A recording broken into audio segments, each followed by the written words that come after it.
Pues hoy vamos a hacer una conferencia un poquito densa. Un poquito densa. Creo que es interesante.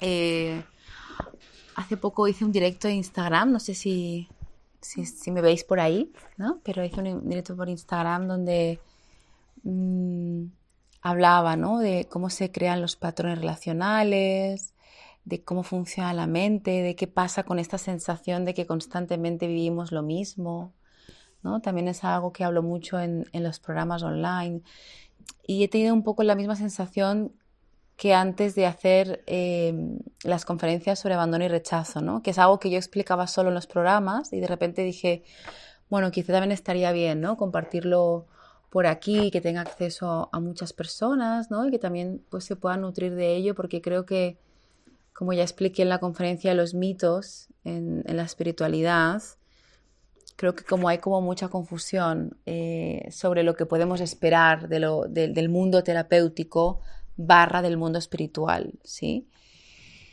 Mm, Siento que aún estamos como muy instalados en un paradigma muy masculino a nivel terapéutico, ¿no? Donde hago algo y se supone que tengo que tener un resultado. Yo siento que eso tiene mucho que ver con nuestra educación como muy mental, donde todo está, es como que la mente es muy binaria, ¿sí? Entonces es como que todo es blanco, negro, bien o mal, éxito, fracaso, es todo muy lineal. Entonces cuando yo empiezo a practicar algo, pues enseguida quiero un resultado. Además estamos en este contexto tan efímero y de fast food digital, ¿no? En donde, bueno, pues todo lo estoy midiendo constantemente, ¿no? Es como voy atrás o voy hacia adelante, tengo o no tengo, arriba y abajo, más, menos, ¿no? Hay como una sensación de que eso también se ha instalado, ¿no? En el mundo terapéutico, ¿no? Haces un curso de fin de semana y eres terapeuta, ¿no? ¿Verdad? Eh, bueno, pasan cosas así que tienen sus... Podríamos hablar mucho sobre esto, ¿no? Hay mucho que decir. Mm, Y creo que cuando nos enfrentamos a situaciones familiares, ¿no? O sea, como que nos resuenan, que volvemos a experimentar en nuestra vida, que volvemos a tener la sensación de que otra vez vivimos lo mismo, hay como un deje atrás que dice, eso está mal, eso no debería ser así. Hay como algo que pasa, ¿no? Dentro de algo no está funcionando si vuelves a repetir lo mismo, ¿no? O, o por supuesto, pues evidentemente aparece el juicio de que hay algo que estoy haciendo yo mal, ¿sí? Y cómo puede ser que después de tantos años o tantos meses o tantos cursos, pues de nuevo me enfrente a lo mismo, ¿no? A un fracaso amoroso, fíjate la palabra, ¿no? A las mismas emociones, a los mismos dolores. Incluso te podría decir que me siento como cada vez más intolerante a lo de siempre, ¿no? Como que incluso cada vez hay personas que experimentan que hasta incluso duele más. Entonces, como que hay algo dentro de mí que se choquea, ¿no? Y dice, algo no está yendo bien, ¿no? Yo siento que esto tiene mucho que ver con que en realidad no entendemos lo que siempre digo, ¿no? Pues cómo funciona la mente desde un punto de vista práctico, ¿no? Y no tan científico, porque claro, escuchamos una charla sobre neurotransmisores, ¿no? Uy, ¿no? En un punto de, no sé, no entiendo, ¿sí? Vale, ¿cómo puedo entender cómo funciona la mente y aplicarlo en mi día a día, en mis relaciones? Yo creo que nos falta un poco de esa parte, ¿no? De lo que os decía antes, de qué podemos esperar del mundo terapéutico o qué no, o cómo funciona, o cómo se trabajan las cosas, ¿no? Sobre todo en esta área. Y un poco esta es mi intención de hoy, ¿vale? Pues compartirlo. Eh, Como no me preparo las cosas y no soy muy buena en eso, pues bueno, pues si alguien ha escuchado lo que dije en Instagram, seguramente que digo cosas, digo lo mismo, pero lo digo diferente, ¿no? Porque esto siempre pasa, así que también me parece que está bien escucharlo como muchas veces y de muchas formas, mm, porque siempre va calando algo, aunque lo mejor de todo siempre es la experiencia, ¿no? Ponerte a practicar. Pero bueno, creo que como visión, creo que es interesante, ¿no? Entonces, bueno, creo que lo más importante para empezar a comprender cómo funcionan nuestros patrones relacionales, cómo funciona, eh, eh, cómo se hace esta gestión emocional, tenemos que remontarnos a uno de nuestros primeros grandes dramas, ¿no? El primer gran drama es salir del coño, ¿no? Porque, ¿no? Pues que tú estás ahí dentro de tu mamá, ¿sí? Y yo me parece que es el fucking paraíso, ¿no? Porque, ¿no? Es como que te relacionas con telepatía, ¿no? O sea, es como que quieres comer y no tienes ni que pedirlo, ¿no? Directamente te lo dan. Y es como un sueño, ¿no? La gente que somos hedonistas, madre mía, comida en vena, ¿no? Es como... Entonces, creo que el primer gran drama es nacer, básicamente, no por nada, sino porque ahí empezamos a experimentar la separación, ¿no? Empezamos a respirar por nosotros mismos. Eso ya podía ser otra conferencia, ¿no?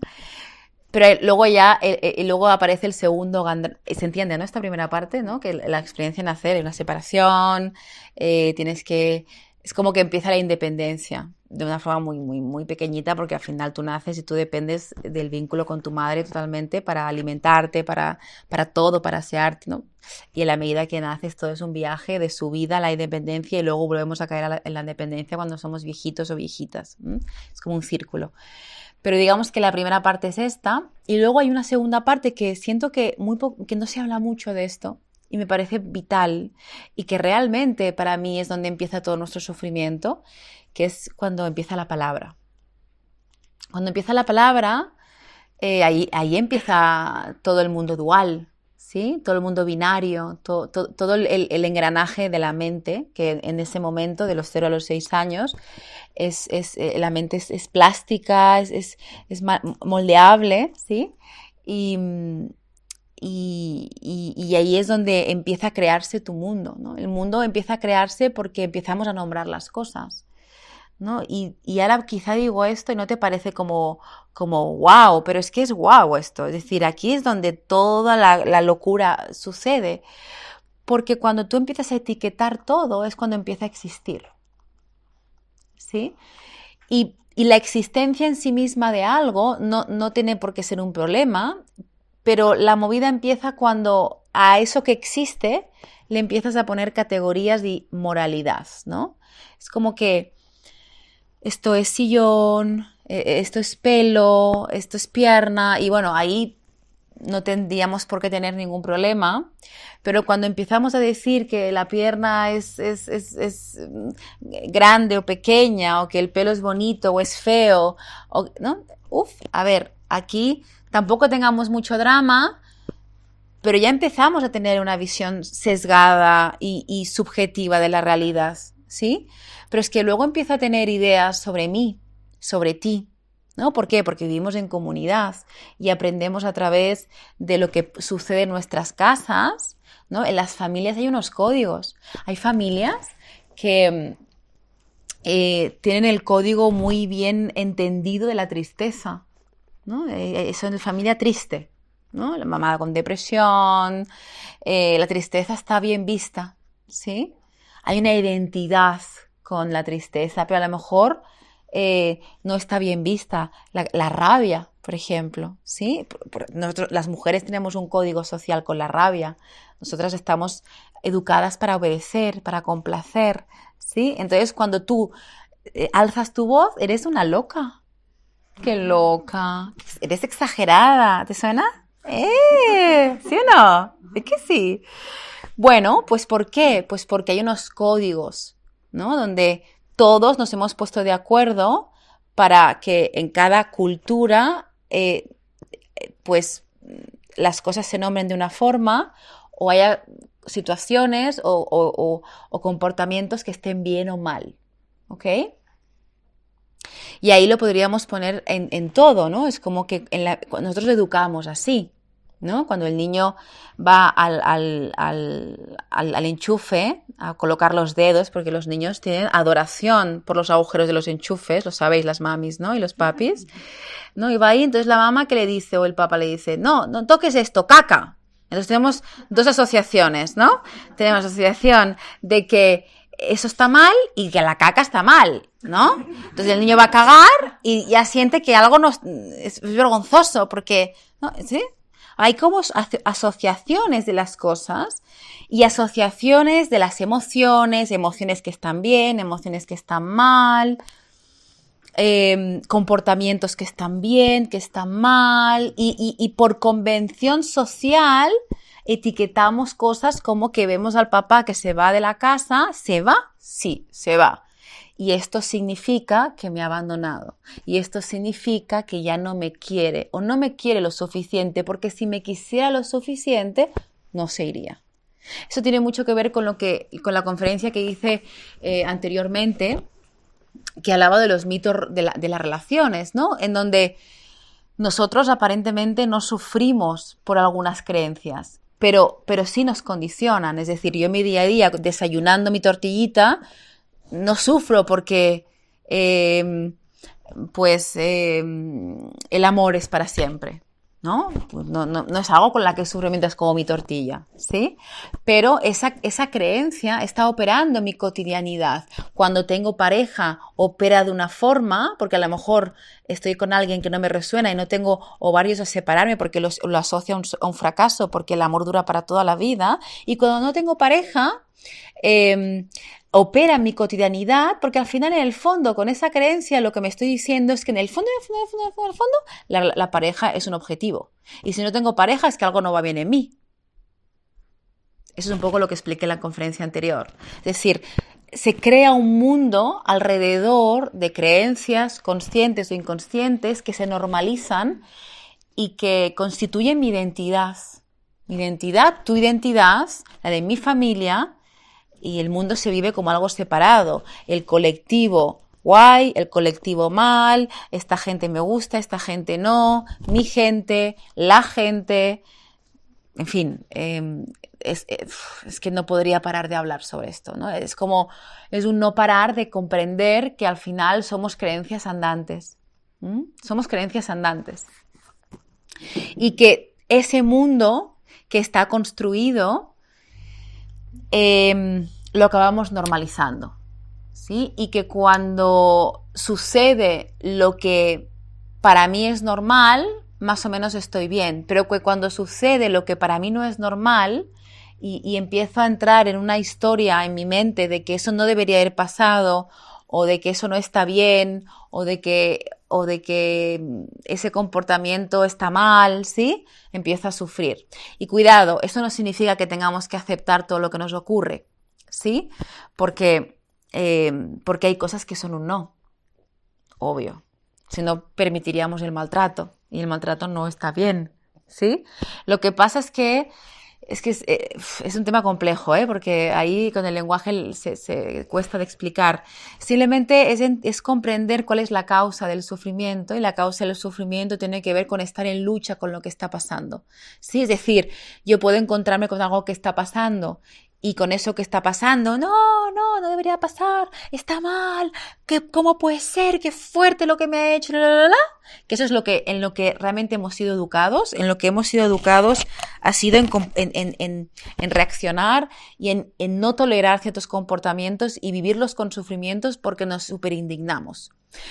Y vivirlos sin sufrimiento no significa darles el ok, significa, wow, esto es un no, y adiós, o qué bien que pasó, ¿vale? Nosotros no estamos educados para eso.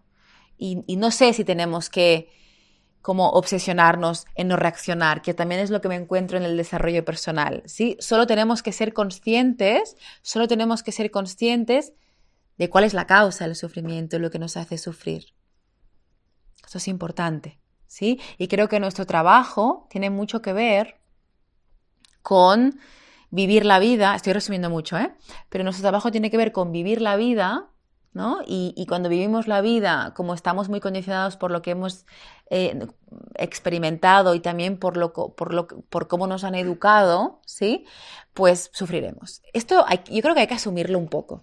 Yo creo que el enfoque no está en no sufrir o en no reaccionar, sino que cuando sufra me puedo hacer responsable. Nunca voy a cesar de decir esto. No creo que cuando alguien hable de desarrollo personal o que cuando alguien se meta en desarrollo personal deba aspirar a no enfadarse. Esto lo veo mucho.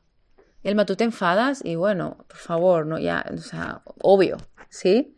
Sí, además soy muy intensa, ¿sí? Así que sería raro que no me enfadara. Pero no está mal enfadarse, solo que tengo que comprender que si me enfado es porque estoy creyendo algo en lo que en mi mundo no es normal, porque en mi mundo estoy creyendo que eso que ha pasado no debería haber pasado y no está bien. Y por eso me enfado, ¿sí? Entonces yo me voy a hacer responsable de mi parte y una vez me hago responsable, pues me quedo ahí, me voy, comunico, no comunico, pongo límites y ya veo qué hago, ¿sí? Lo que estamos siempre observando es cuál es mi parte, no la del suyo. Jamás, nunca me voy a hacer responsable de la otra parte. Nunca. Porque eso sería tolerar el maltrato. ¿Ok? Jamás. Nunca me voy a hacer responsable de la otra parte, porque eso no es cosa mía, no es mi asunto. ¿Sí? Hay gente, las injusticias existen, ¿sí? Los desequilibrios existen, los maltratos existen, ¿sí? Solo que si yo quiero dejar de sufrir, no puedo estar enfocada en el otro, porque el otro no depende de mí. Voy a estar enfocada en mí y en mi parte. Estoy resumiendo mucho, espero que se entienda. El tema es seguir comprendiendo cómo se hacen estos patrones. Y bueno, traí mi libro, sí, como está recién sacado del horno, y quería aprovechar para leer algún pequeño texto porque siento que al leerlo luego es más fácil como explicarlo, ¿ok? Así que, primera parte entendida, la creación del lenguaje. Se crea el mundo, empieza a existir. Existes tú, existo yo. En la barriga de la mami no hay un tú y un yo. ¿Sí? No hay. Es puro éxtasis. Que es un poco el estado que un poco todos los místicos hablan, ¿no? El estado de no separación, el estado de la unidad, del séptimo chakra, ¿no? ¿sí? Entonces, bueno, y siempre digo que nosotros no hacemos en realidad espiritualidad, sino gestión emocional. Pero al final la idea es que podamos entrar en los estados alterados de conciencia. Esos estados alterados de conciencia no son habitados por la mente, o sea, no son habitados por la identificación de la mente, no son habitados en la forma en que tú ves el mundo, que es binario. Por eso hay una práctica espiritual que en algún momento tendremos que entrar. Para entrar en esa práctica tenemos que salir del paradigma mental de bien, mal, alto, bajo, linealidad y de esa hipermasculinidad en el desarrollo personal donde todo se mide por si tengo un objetivo y lo cumplo o no. Por eso es esta conferencia. Es como la invitación a que cuando comprendamos cómo funcionamos, poder realmente entrar en los espacios más místicos, ¿sí? Pero hasta que no comprendamos la parte de gestión emocional y de relaciones y de patrones y demás, es complicado. Ese es un poco el sentido. Entonces, bueno, primer bloque de... bloque de la creación de mi mundo. La palabra. Siempre pongo este ejemplo de que, y esto a los filólogos les va a encantar, ¿sí? Hay palabras en diferentes idiomas que cuando las intentas traducir no tienen traducción. Entonces,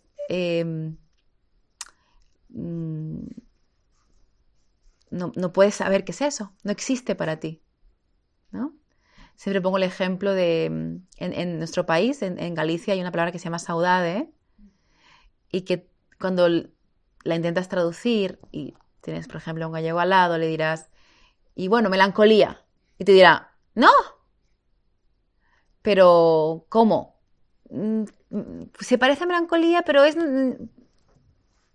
no hay exactitud en lo que significa, pero como no hay exactitud en lo que significa, en mi mente es melancolía, porque no me sé imaginar otra cosa. ¿Se entiende esto? Entonces, claro, el lenguaje determina todo. Es fuerte esto. El lenguaje El lenguaje es el que genera si algo existe o no. Por eso también es muy importante que a nivel social cambiemos nuestro lenguaje, ¿no? Dejemos de tratarnos como víctimas o, por ejemplo, pues lo hemos visto, ¿no? En el colectivo gay, un lenguaje que se utilizaba en antaño y cómo se usa ahora, o en los colectivos, en las mujeres, o sea, los colectivos tienen en parte la función de usar un lenguaje amable en donde no se les limite o se les veje. Por eso, porque el lenguaje tiene mucha importancia. Primer bloque. Segundo bloque, comprender que el 90 y pico % de nuestras decisiones no las tomamos desde la mente consciente, sino de la mente inconsciente. Y que la mente inconsciente, la información que alberga, por tanto, porque claro, si toda la información que tenemos sale del inconsciente, coño, ¿cómo accedo a eso? Porque yo quiero modificar eso, ¿no? ¿Sí? Si me limita. Entonces, ahí es un poco lo que explico en este capítulo, que os lo voy a leer, ¿os parece? Dice así: el 95% de las decisiones que tomamos viene de nuestro inconsciente y hay 3 formas de acceder a él y grabar información positiva o negativa. La primera, que ya comentamos, bueno, en el capítulo anterior, ocurre durante nuestra infancia de los 0 a los 6 años, etapa en la cual nuestro cerebro es plástico y nuestras conexiones neuronales se están desarrollando. Somos esponjas que lo absorben todo. En ese momento ingresa en el consciente muchísima información. Por lo tanto, toda aquella información que recibimos en esa etapa nos ha condicionado, está grabada y no significa que nos determine, pero sí nos ha condicionado. Por eso es muy importante cuidar a nuestros niños y cuidado con las madres que no se cojan culpa ahora, porque eso también pasa. Hacemos lo mejor que podemos y eso es mucho, pero tenemos que ser conscientes que sí, ciertamente lo que vivimos de los 0 a los 6 años es algo que nos condiciona muchísimo, ¿vale? Si ha habido vínculo... Bueno, de hecho, en la conferencia sobre los apegos, que gustó tanto a la gente, ¿no? Y que sentí que la gente se identificaba mucho, en realidad la raíz viene de ahí, ¿vale? Cuando hay un vínculo seguro con la madre, sobre todo, generamos un apego seguro. Cuando hay un vínculo intermitente, donde la madre, pues cuando está él llorando la bebé, a lo mejor no puede sostener o acoger al bebé por las razones que sean, se genera un apego ansioso. Y cuando hay excesiva ausencia, se genera un apego evitativo, ¿sí? Es decir, la forma en que nos vinculamos de pequeños genera que de adultos tengamos una manera de intimar de una forma o de otra. Por tanto, esto es importantísimo. Nuestra infancia, pues evidentemente, alberga muchísima información y muchísimo condicionamiento. Entonces, esa es una en la que ya, pues digamos que no podemos acceder, ¿sí? Ya pasó, pero por eso trabajamos a nivel terapéutico, ¿vale? Para poder un poco neutralizar esos eventos que vivimos. No cambiarlos, porque eso ya pasó, pero sí recolocar la forma en que los hemos observado, porque la observación es la que nos daña, ¿vale? Es decir, el niño pasa lo que le pasa y digamos que ahí se construye la historia de lo que te ha ocurrido, ¿sí? Y lo que pasa es real, pero luego hay una construcción, hay una construcción de cómo se ha vivido eso. Y eso es en lo que trabajamos cuando somos adultos. La segunda forma de grabar información en el inconsciente es a través de la repetición. Veo gente que ha hecho programas conmigo. Esto suena, ¿no? Siempre lo explico. Cuando algo se reitera muchas veces, lo normalizamos. Para bien y para mal.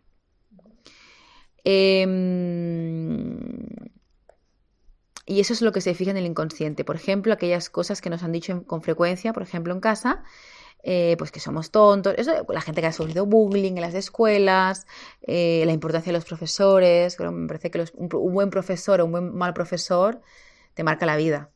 Un buen profesor te puede realmente generar muchísima autoestima y te puede capacitar muchísimo, y un mal profesor te puede joder bastante. Así que creencias que pueden ser en casa o en la infancia, de la escuela, etc., donde nos han dicho que somos tontos o que nunca llegaremos a nada en la vida, o afirmaciones despectivas referidas a nuestro cuerpo. Eso es muy habitual en muchos niños que se meten con sus cuerpos, ¿no? La gordofobia, sí, en fin, hay muchos temas aquí. Entonces, todo lo que se repite, se fija. Y aquí puede ser que sea en la edad de infancia o ya más de adultos. Se puede ser en la adolescencia o en la edad de adultos. Es decir, yo, por ejemplo, puedo construir mi identidad sobre bases de autoestima, sobre bases sólidas, pero imagínate que luego tengo 20 años y me cojo un noviete o una novieta en donde me dice cada día que estoy gorda y que, que haga gimnasio. Pues claro. Yo puedo tener una muy buena construcción, pero si yo cada día, a lo mejor lo que he dicho es un poco radical, pero bueno, a veces hay formas muy civilinas de bajar la autoestima de alguien, ¿no? Eso es otra conferencia, ¿no? Voy hablando y digo, sí, luego cuando me pongo a crearlas, ¿no? Y digo, a ver, y me bajan cosas como a veces a contagotas, pero cuando hablo, es como taca, taca, taca, taca, taca. Sí, hay formas muy civilinas de dañar la autoestima de alguien. Entonces, claro, si yo eso voy recibiendo información, aunque sea de edad adulta, también se me va a acabar fijando. Es muy difícil tener autoestima cuando se rodea de gente que no te valora o que no te apoya o que tiene ese tipo de comportamientos que te generan inseguridad. Es complicado, ¿no? Es complicado, difícil, imposible. ¿Sí? Por eso es muy importante elegir bien las personas con las que te relacionas y tener gente que te trate muy bien. ¿Sí? Claro. Porque al final somos seres sociales y nos afecta todo eso. Por tanto, que quede claro que sí, puedes recibir esa fijación a través de la repetición en la infancia o en la edad adulta.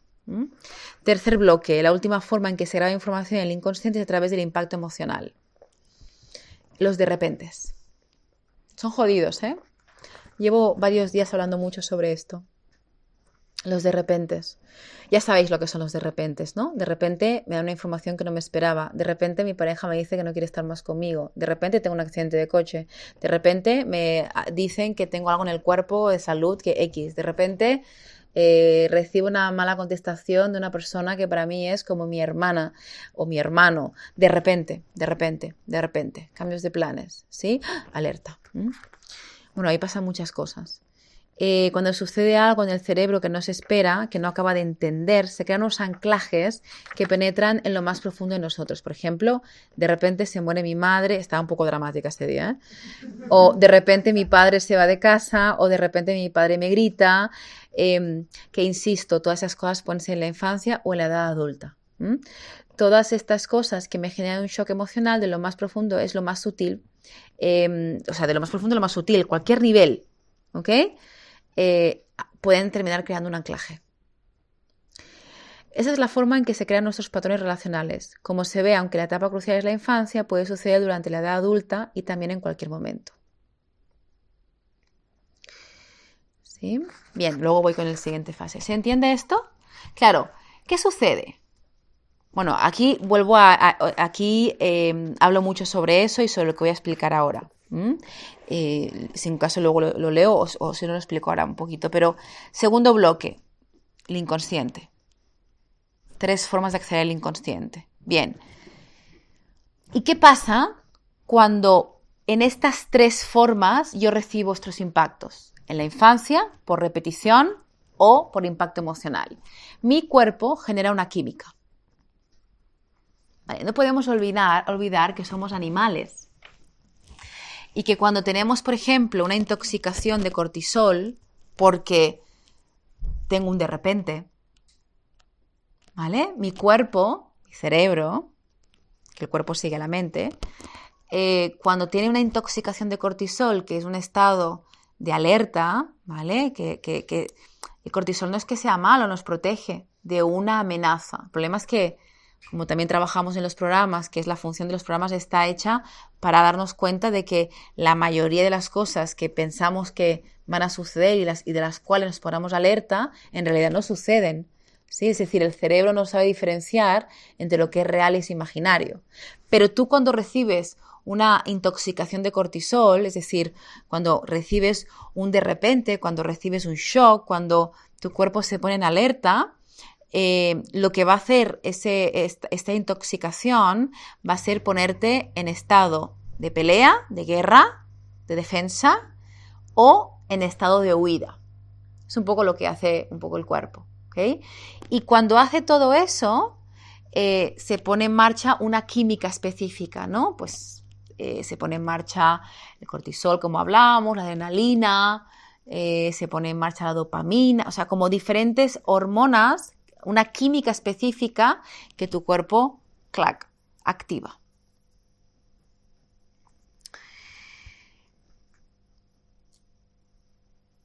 Eso es muy importante de entender. Y si lo juntamos con el otro punto, y es que el cerebro funciona por familiaridad, aquí tenemos la bomba. ¿Sí? Es decir, yo de pequeña, vamos a poner un ejemplo, podrían ser muchos, ¿vale? Yo de pequeña estoy en casa y veo que mis padres discuten un montón, y ahí también genero unas asociaciones, genero unos anclajes, que pueden ser 1000, y mi papá se va de casa y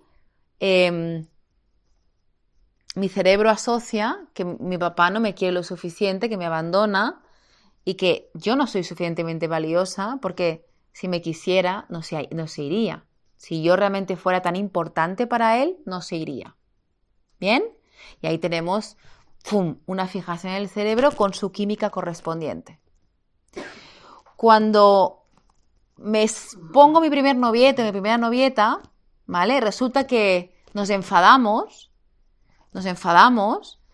y está 2 días, ahora nos enfadamos y tenemos el WhatsApp. Antes, en mi época, ¿no? Mi época, me encanta cuando digo estas cosas, ¿no? No teníamos WhatsApp. Pero ahora nos enfadamos y está 2 días sin mandarme un WhatsApp. Entonces, mi cuerpo, ¿vale? ¿Qué pasa? Que lo asocia como algo parecido.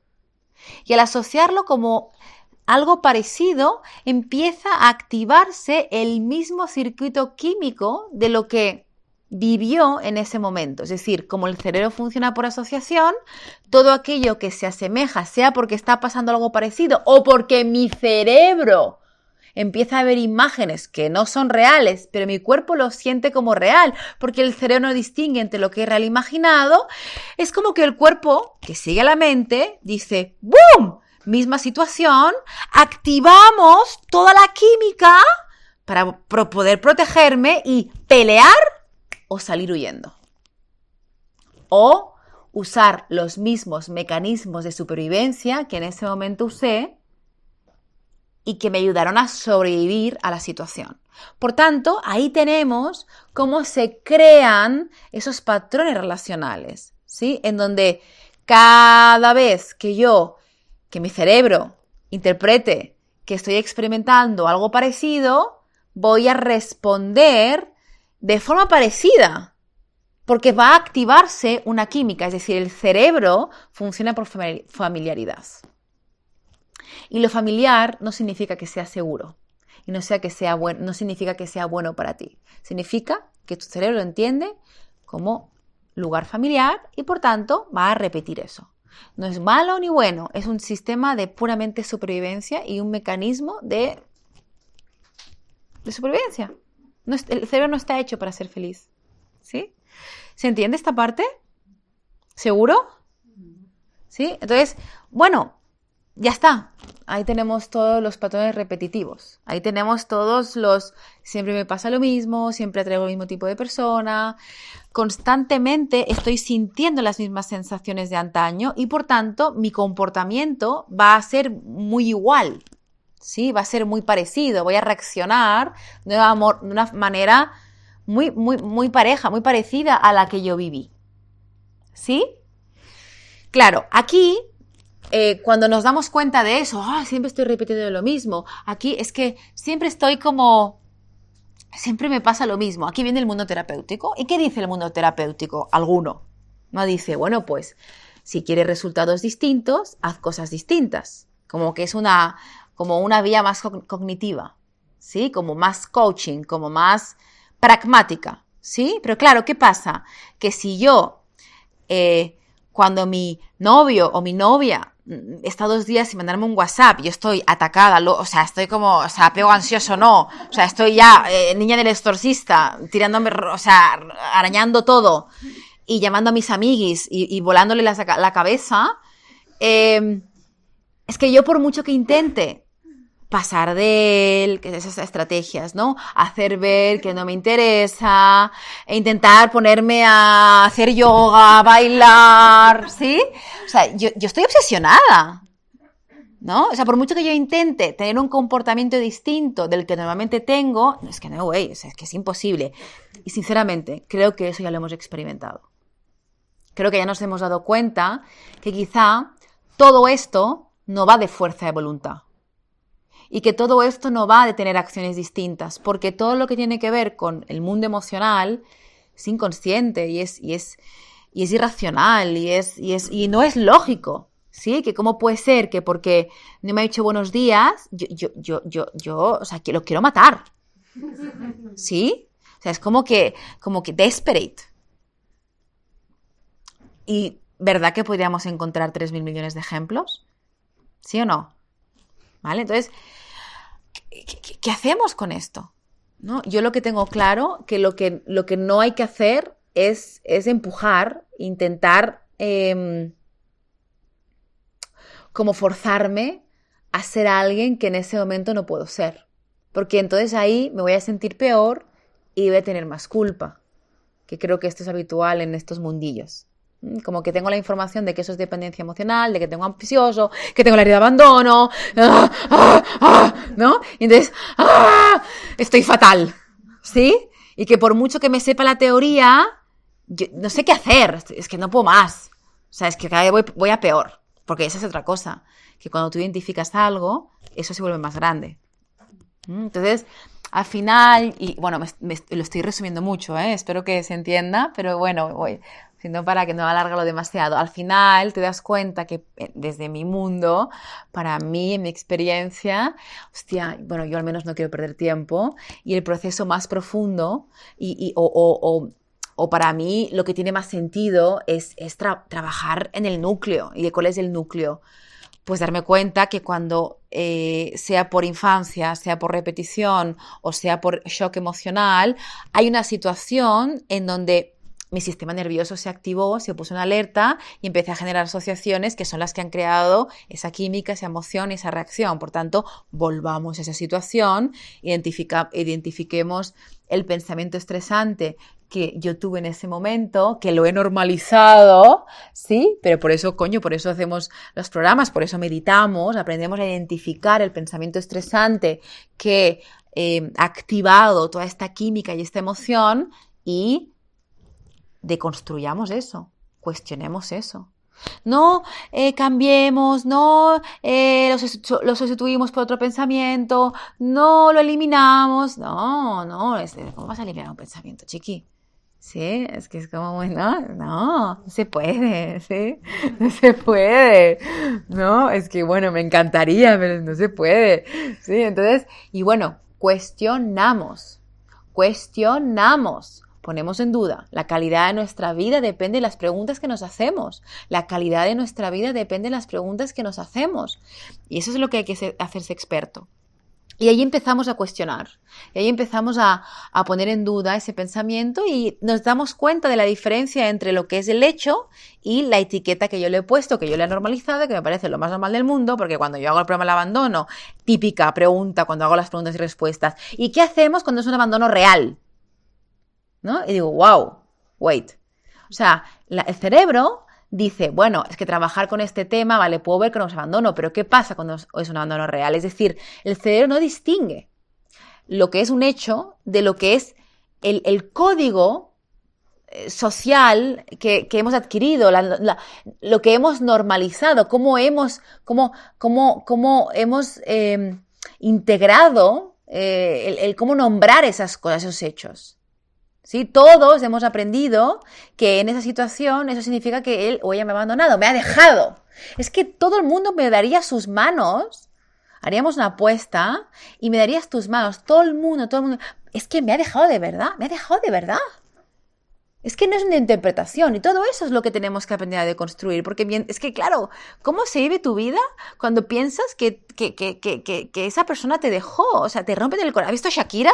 La tengo un agujero aquí, ¿eh? ¿Sabes? Porque realmente hay que hacer una conferencia sobre Shakira, ¿eh? ¿No? O sea, es que yo tengo muchas, o sea, es como que estoy ahí como sí o no, sí o no, sí o no. No me sabe como mal porque la amamos, ¿no? Y hablar más de eso, pobrecita, ¿no? Está como pero de verdad como que hay como ganas, ¿no? Porque, hostia, qué fuerte, qué heavy, tengo un agujero en el corazón. Claro, todos somos Shakira, ¿no? Nos hemos empatizado, porque lo que tiene, es que no voy a enrollarme, pero, o sea, el inconsciente colectivo, Shakira somos todas, somos todos, porque alguna vez a todos nos han roto el corazón. Y encima, públicamente lo han hecho, es muy fuerte, ¿eh? Total, bueno, que es interesante, ¿no? Estaría guay, ¿eh? Por eso. Pero, ¿cómo se vive tu vida cuando de verdad sientes que te han dejado, ¿no? Te han abandonado. Es que no hay otra opción de verlo en tu mundo. No hay otra opción, porque para mí es la realidad, no, es que me han dejado, es que no se puede deconstruir eso. Claro, entonces, tienes que convivir con el trauma. No tienes otra opción que aprender a convivir con el trauma. Entonces, no significa que el hecho no... O sea, no estamos proponiendo que el hecho no haya pasado, pero el problema es cuando... Es que, bueno, es difícil de explicar, pero cuando vemos que la realidad es lo que yo observo, ¿no? O sea, por eso los místicos hablan de que observa. Sí, observa que tú no eres tus pensamientos. Por tanto, una cosa es el hecho y otra cosa es el pensamiento. Una cosa es el hecho y otra cosa es el pensamiento. Bueno, anyway, esto que hablan los místicos tiene que haber una manera de bajarlo al cuerpo. Tiene que haber una manera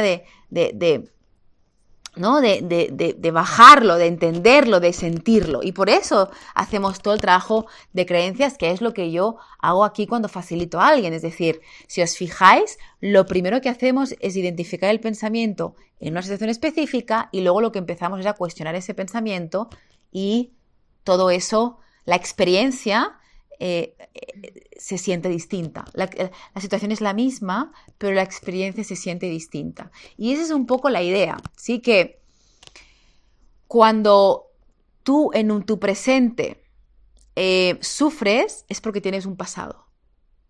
Tienes una historia. Estás identificada con esa historia. Y por eso también tienes un futuro. Es decir, tú te ves sola, con 50 gatos, casi moribunda, ¿sí? Nadie te quiere, te ves como nadie me va a querer, ¿no? Me voy a quedar siempre sola y, ¿no? Te ves así como en el sofá, ¿no?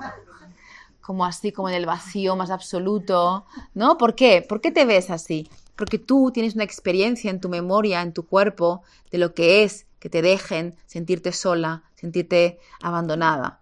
Por eso mi mente proyecta en el futuro. Por tanto, si tú tienes un futuro es porque tienes un pasado. Y si en el presente se me activan las alarmas es porque tengo un pasado, porque yo no puedo sufrir si no tengo un marco de comparación. ¿Ok? Por tanto, el trabajo siempre es aprender a desidentificarme de mi historia, aprender a cuestionar todo aquello que yo he asociado con todo aquello que me ha pasado. De tal forma que yo voy a volver a la situación, ¿vale? Y cuando aparezca una situación parecida, mi cerebro tenga dos caminos. Porque acuérdate que el cerebro funciona por familiaridad. Entonces tiene un camino, el de siempre, y un nuevo camino que si curras. Every day, ¿sí? No un fin de semana, no. Tacatá, tacatá, tacatá, tacatá, tacatá. Compromiso. Entonces, hay un nuevo camino que puedo recorrer donde el cerebro también sabe que hay una nueva vía, un nuevo camino, donde quizá puedo ver las cosas de forma distinta, donde puedo decir que no, donde puedo, ahí sí, de forma natural, puedo actuar de forma diferente. Pero no puedo actuar de forma diferente si sigo creyendo la misma historia de siempre. Por eso es tan importante generar un hábito en mi día a día donde de todos aquellos eventos que son tan importantes para mí, que son mis heridas, todos tenemos heridas fuertes, ¿vale? Hay algunas que son nucleares, como abandono y rechazo, y por eso yo es lo que más trabajo, pero todos tenemos experiencias que nos han marcado mucho, que tenemos el deber de trabajarnos, porque si no estamos condenados a sufrir. El deber de trabajarnos para neutralizarlo un poco y que cuando vuelvas a tener una experiencia similar, tu cerebro, que funciona por familiaridad, pueda tener al menos 2 caminos, porque el primero no lo vas a borrar, no se puede, ya pasó. ¿Sí? Pero tengas otro camino. Que si tú te trabajas, ¿vas a actuar por el segundo camino? No, baby, no te lo puedo asegurar. Es otro mito del desarrollo personal. Es que si trabajo mucho, porque la alma dice que trabaje mucho, si trabajo mucho, entonces voy a volver a aparecer un nuevo novio, porque esto va cambiando siempre, ¿no? Ya no hay novios de 50 años, es cada 3 meses, 3 años o 5 renovamos, ¿sí? Entonces tengo un nuevo novio, y entonces hay 2 días que no me manda el WhatsApp, y entonces ¿qué significa? ¿Que no sé? No lo sé, no te puedo asegurar, ¿sí? Pero lo que sí sé es que si te trabajas, tendrás más opciones a que cuando veas a alguien que no te hace ni puto caso, tener la madurez para decir, baby, no. ¿Ok? No sé si va a ser automático, no creo que ese sea el objetivo, ¿sí? Pero sí tengo el deber de hacerme responsable de lo que me ha ocurrido. ¿Vemos la diferencia? Eso es la madurez. No es como exigirme ahora que yo sea una persona iluminada y cada vez que me da un ostión representa que tengo que volver la otra mejilla como Jesús, y que Jesús era muy majo, pero vamos, yo no soy Jesús y yo la otra mejilla no la pongo, ¿ok? Entonces, no se trata de poner la otra mejilla, ¿sí? No sé si podré recibir una hostia y quedarme neutra, ¿sabes qué te quiero decir? Pero lo que sí sé es que mi responsabilidad es hacerme responsable de lo que yo siento. Eso sí lo sé. Cuando no tengo la presión de que tengo que no reaccionar, lo que sí sé que tengo que trabajar para, podemos decirlo así, crear nuevos circuitos neuronales para poder responder de otra forma, porque si yo intento forzar no va a funcionar, y lo sabéis, porque por mucho que intentes no tener apego, el apego, si tú sigues creyendo que el pavo te pasa de ti, lo vas a tener. Por tanto, la clave es siempre ir a la creencia, y esa es la clave, y hay que ser muy riguroso con eso si no queremos perder el tiempo. ¿Se entiende? Estoy yendo un poquito rápido, ¿eh? Por tanto, el trabajo está ahí. El trabajo está en que vayamos al núcleo, que es la creencia, para crear nuevas memorias en el cuerpo. Nuevas memorias en el cuerpo. Para que cuando vuelvas a tener las mismas situaciones, tu cuerpo se sienta seguro. Y el cuerpo, queridos y queridas, es el que manda. Es como que por esa química somos adictos a una forma de funcionar, somos adictos a esa química, somos adictos a esa identidad, somos adictos a nuestra historia. Cuando nos desidentificamos, solo cuando nos desidentificamos, podemos dejar de ser adictos y encontrar nuevas maneras de funcionar en donde podemos tener, podemos como volver a pisar esos espacios de antes, pero quizá al tener más práctica podemos desidentificarnos más rápido. Y ahí sí que al no estar identificados con mi historia, por tanto con mis creencias, puedo actuar de forma distinta. Y entonces ahora sí, si hago acciones distintas, sí tendré resultados distintos. Y ahí se rompe el patrón, ahí rompes el karma. Entonces, cuando te encuentres hombres o mujeres que no te dan bola, simplemente te darás cuenta que por ahí no es. No te dirás, ¡oh! Otra vez lo mismo y no estoy avanzando y qué mal. Y bueno, todo eso que ya conocéis, que no voy a repetir porque lo conocéis muy bien, ¿sí? Sino que lo que voy a decir es, ¡wow! Me doy cuenta que esto ya no me funciona, ya no quiero estar con alguien que está casado, casada, ya no quiero estar, o sea, ya identifico cosas, o que ya alguien que no me da bola, ya es que ya no me gusta, ya no lubrico, ¿sabes qué te quiero decir? No me genera ningún tipo de lubricación, ¿sabes? Porque yo he trabajado tanto, porque como me he desidentificado tanto de mi historia, ya no genero la misma química, no genero la misma dopamina, ni adrenalina, no genero eso, entonces ya mi chichi tampoco funciona, ¿sí? Porque ya me empiezo a fijar en otro tipo de persona, ¿no? Me empiezo a fijar, ahí empieza a cambiar el patrón, ahí empieza a cambiar el karma, porque mi cuerpo ya no tiene la misma reacción química de siempre. ¿Se entiende? Esto me parece importante, porque estoy hasta el coño porque yo atraigo o no atraigo. Por favor, ¿podemos trabajar bien? Sí, es que, ¿no? Hay mucho. Sí, tenemos que subir un poco esa vibración de conciencia a nivel terapéutico porque se sufre mucho a nivel relacional. Hay muchísimo dolor, ¿eh? Es muy fuerte lo que llegamos a sentir cuando te decepcionas. Es que somos muy imperfectos y vamos a sufrir. O sea, relacionarse implica, ¿no? Pues que nos decepcionemos, un montón, ¿no?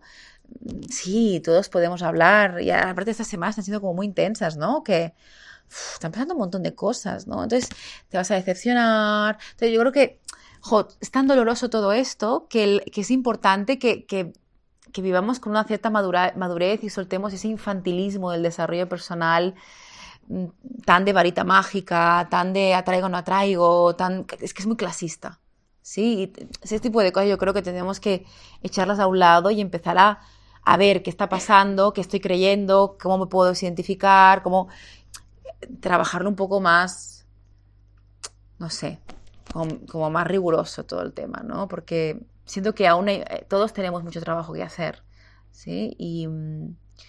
Y al final no podemos olvidar que estamos aquí para compartir y para disfrutar y para comer bien, ¿no? Y para abrazarnos mucho y para disfrutar de una puesta de sol y para abrazar a tus bebés y ¿no? Es como que al final la vida es eso, ¿no? Y mientras estamos entretenidos en estar como peleados con lo que está pasando y no debería pasar y no sé, es como que nos perdemos la vida, ¿no? Entonces yo digo, vayamos directos, ¿no? Bueno, ¿qué tal? Preguntas, venga, que es que hablo mucho. Preguntas. Es denso este tema, ¿eh? Y puede generar mucha confusión. Espero que se haya entendido, pero siento que creo que en la medida que se va practicando se va comprendiendo más. No creo que debamos esperar, las personas que luego lo escuchen en casa, no creo que debamos esperar como, sí, tengo la cabeza súper en paz con esto, ¿no? Sino que creo que si te perturba, creo que es más buena señal que si no te perturba. Sí, porque hay este mazo esto. Es complejo. Venga, aprovechar un poquito de preguntas, que este tema da para eso. Así que venga, ¿quién quiere hacer alguna pregunta sobre los patrones relacionales, las relaciones? Que has puesto como dos marcos muy específicos, pero hay otro que también es uno va creando también su realidad, que también puede ser que miras así y dices, mira, si mi familia, o sea, estoy viviendo cosas que no lo he vivido en la familia. Sí, ¿Sabes? claro. Miras el pasado y dices, pues no. ¿Me puedes poner un ejemplo específico de esto?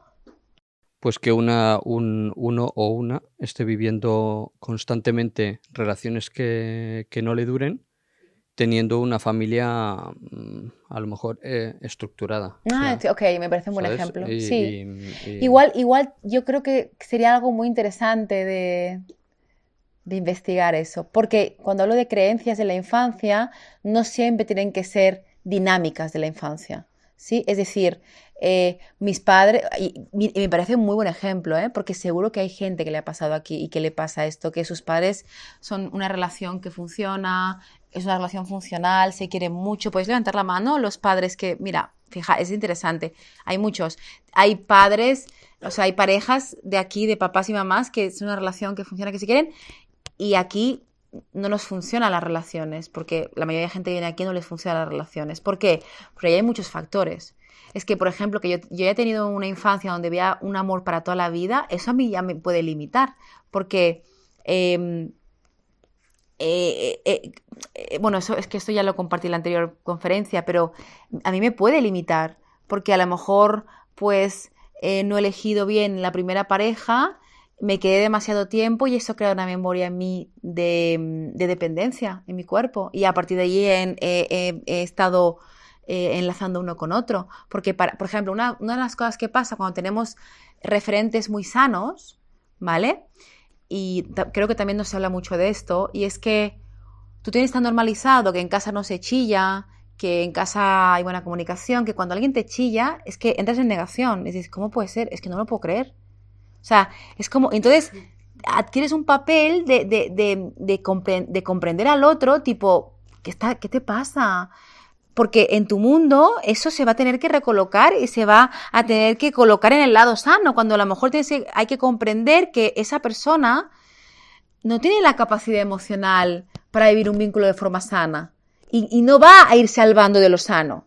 ¿Me explico? Entonces, a veces pasa que cuando tú tienes un tipo de marco muy sano y ves lo insano, no siempre reaccionas diciendo no. A veces reaccionas con lo contrario, y es que eres excesivamente paciente con el otro porque en tu código es como que no puedes comprender que esa persona reaccione así.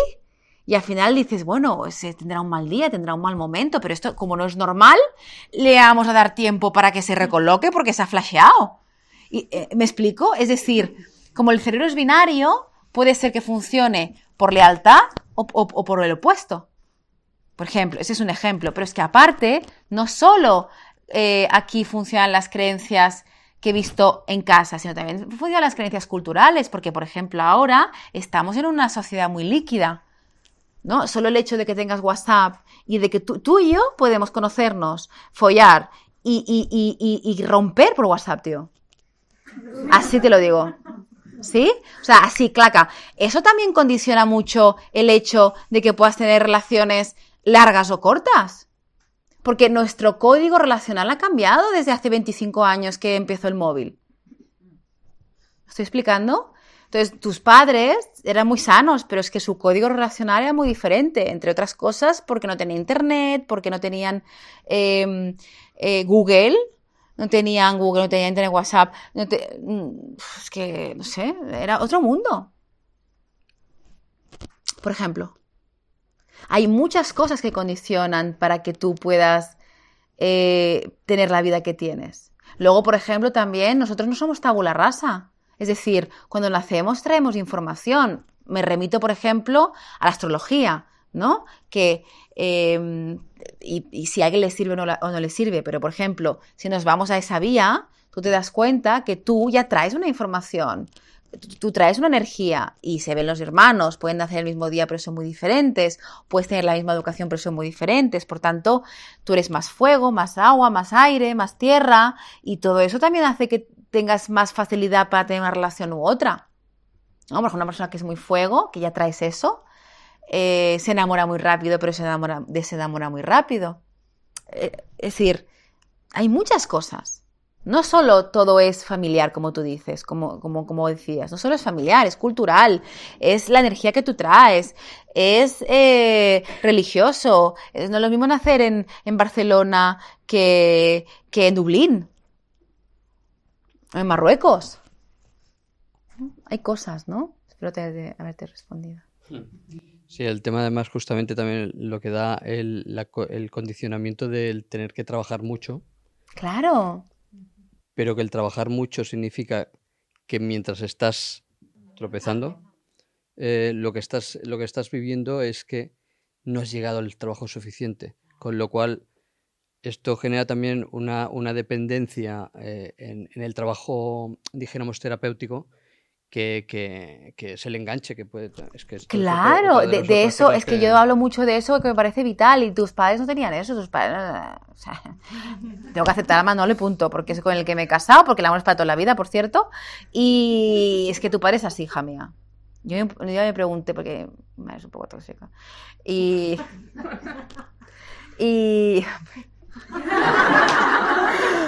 un día le pregunté a mi padre que qué onda, ¿sabes? Digo, es que tu madre me dijo, la mamá es así, tu madre es así. Es lo que hay. O sea, como lo tiene muy asumido. Digo, pues que señor más sabio. O sea, no necesita terapia. O sea, qué decir... Pero claro, él... es que el señor... Es que mi padre, por ejemplo, es que no usa ni WhatsApp casi. O sea, que decir, que no, el móvil... Que decir, es como un objeto de la casa. Nunca usa... debe ser de los pocos que existen en el mundo, ¿eh? Pero por alguna razón no le mola. Entonces no usa mucho la tecnología y bueno, pues tiene una vida más simple. Que para alguien para nuestro mundo digitalizado podría ser muy aburrido. Pero mira, o sea, 50 años con la misma señora. ¿Qué es lo que todo el mundo aquí anhela? O sea, quiero decir, ¿no? O sea, quiero decir, a ver, no sé, o sea, hay cositas, ¿eh? La clave justamente creo que más que darle al trabajo tendría que ser la simplicidad Claro, de las cosas. pero es que por eso yo trabajo es que... mucho con el desarrollo personal enfocado a este sentido. Es decir, el desarrollo personal nos tiene que llevar a simplificarnos la vida, no a volvernos personas más frustradas, porque se supone que en el fondo debemos llegar a un sitio que nunca llegamos. Por eso yo soy muy pesada con esto. ¿Y dónde comienza y dónde acaba? Claro, pues es que ese es el punto, que si crees que tiene que acabar en algún sitio, creo que no hemos entendido nada, porque la paz solo es posible ahora. Por lo tanto, mi trabajo no es si mañana vuelve a repetir el patrón o no, pues que gilipollez, ya me lo encontraré. Sí, mi trabajo es estar en paz ahora. ¿Me perturba algo ahora? Pues yo tengo mi herramienta, tiqui, tiqui, tiqui, tiqui, me trabajo y me pongo en paz. ¿Sí? Y mañana, ya veremos mañana, es que no sabemos. O sea, por favor, es que, ¿no? Hay que vivir más. Pero estamos muy obsesionados con que, porque en el fondo creemos que hay que llegar a algún sitio. Bueno, ¿sí? Te está gustando el rollo, ¿eh?